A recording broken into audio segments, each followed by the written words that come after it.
Hello, this is to hopefully help anyone or give tips for beating Skull Storm on Inscription, which is to beat the game on Casey's mod with all challenges activated. This is the final part, which is going to be the boss fight. And there's three phases, just like with Lishi, but with this one, it's a little bit different. I feel like this boss fight is way easier, though it drags out a lot longer.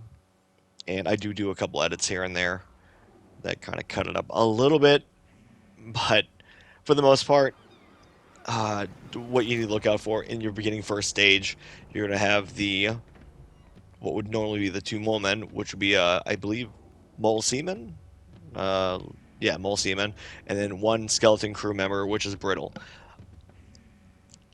You can actually probably just use anything really. The thing is, once you get past this first phase, he starts shooting cannons, which do 10 damage to cards on the field. So you're gonna notice my Mantis God is gonna take 10 hits, regardless if I'm airborne or waterborne. And I'm not too worried about it. The fight isn't too big of a deal yet. You get one turn. And so regardless, I'm gonna go to second phase, which is a good enough time to kind of place out your bets, uh, place out where you want you to put your next cards at, and go from there. All right, so we're past that phase. We're on second phase now. You're gonna notice I get cards. Yeah, there must be rodents, and then we take a cannon shot. You're gonna see it kills the seaman, but it actually does 10 damage to me. But it does pick random spots. It doesn't just pick any spot, but which is a good thing to keep in mind. This deck is actually pretty. This deck was the Mantis build, the Mantis God deck, which is one I'm really fond of. And I basically just got a Cuckoo with Beehive and Unkillable, which makes it so you really have no worries whatsoever during this whole run because you constantly just keep making bees that are free. And with a Mantis God with even 4 damage and 14 health, you're fine.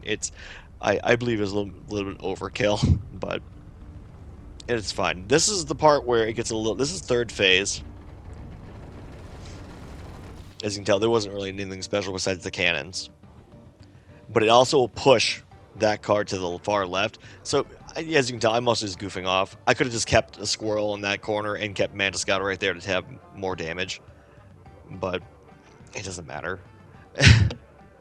As you can see, also, the sigil setup would be almost the same. You can almost use Magical Bleach, just like you do for the Bad Moon, and just wash those away and just do direct damage to Lishi, but... not Lishi, I'm sorry. To Royale. And I'm just trying to think of anything else. Yeah, after such a specific point, after from 80 to I think 60, he starts calling his skeleton crew down. They'll do 2 damage to the ship, but they will break from brittle. So I want to almost just summon them off for free summons at this point. There's no point in keeping them on the field. They're not doing much for me. I'll keep them on the field at the end of the turn when I know I can't take direct damage. And that's about it. This fight was, I feel, way easier. I feel like this whole last minute stage was easy. Way easier than Lishi's when the challenges were up high. Just for the fact that Lishi has a his first phase has Prospector turning your cards to gold. So if you don't plan ahead or you don't do enough, well, even if you do enough damage, it doesn't matter because he will just turn them to gold. Because he still stays on the board for the whole time. But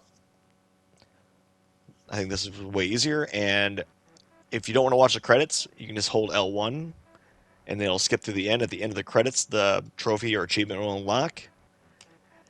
And hopefully this was helpful. Thank you. Bye bye.